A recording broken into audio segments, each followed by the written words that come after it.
berarti anggap saja makannya adalah 120 gram per hari ya. Nah, berarti kemudian untuk 6 hari dia butuh sebanyak 36 kilo per 6 hari. Berarti gimana caranya? 120 kilo, 120 gram dikali 50. Terus dikali 6 hari. Berapa?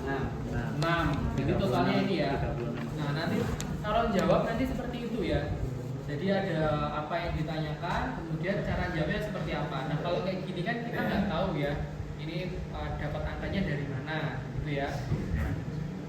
Sudah dapat angkanya ini, kemudian dosis kita akan mencari obat ya, obat untuk salmonella.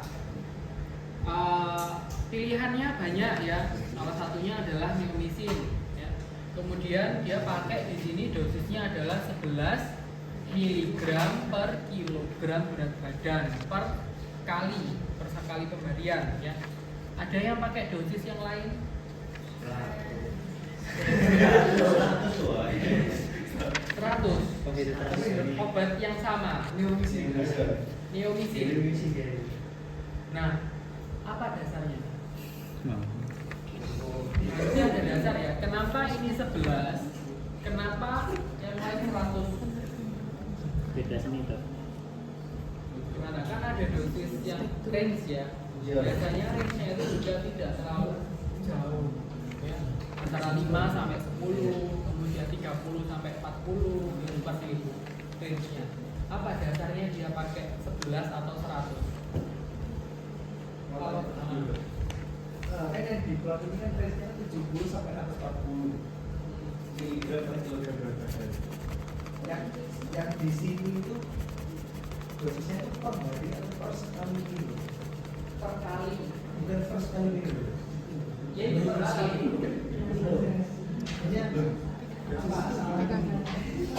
bukan yang per. Oh ini Kenapa nggak langsung? Semuanya ya, luar kecil, luar besar, dosis itu biasanya adalah miligram per kilogram berat badan. Belum tentu miligram ya, bisa juga mili, ya, bisa juga yang lebih kecil lagi ya, atau mungkin yang lebih besar ya. Tapi satuannya biasanya adalah per kilo berat badan, ya. Atau kalau mungkin dari luar itu satuannya kalau di luar kan bukan kilo ya. Liter. Ya. Nah, seperti itu ya. Itu nanti silakan disesuaikan ya. Untuk dosis yang pada umumnya ya, dosis pada umumnya yang normal itu biasanya adalah miligram atau gram ya per kilogram berat badan. Jadi mau tidak mau nanti kita harus mengalihkan dengan jumlah berat badan ya. Kemudian kalau yang tadi ada 100 ternyata satuannya berbeda ya. Jadi tolong untuk satuannya berbeda itu nanti disamakan mau pakai yang mana dulu. Nah, kemudian kalau satuannya sudah disamakan, kira-kira apa yang membedakan lagi antara dosis per oral dengan dosis parenteral itu biasanya berbeda ya. Jadi dosis injeksi dengan dosis yang diminum itu nanti akan berbeda ya. Biasanya akan jauh lebih sedikit dosis yang diinjeksi ya. Nah itu juga menjadi salah satu pertimbangan ya. Karena ini adalah medicated feed ya, berarti apakah kita perlu obat cair? Obat injeksi? Tidak ya, berarti kita akan memakai obat sediaan padat ya.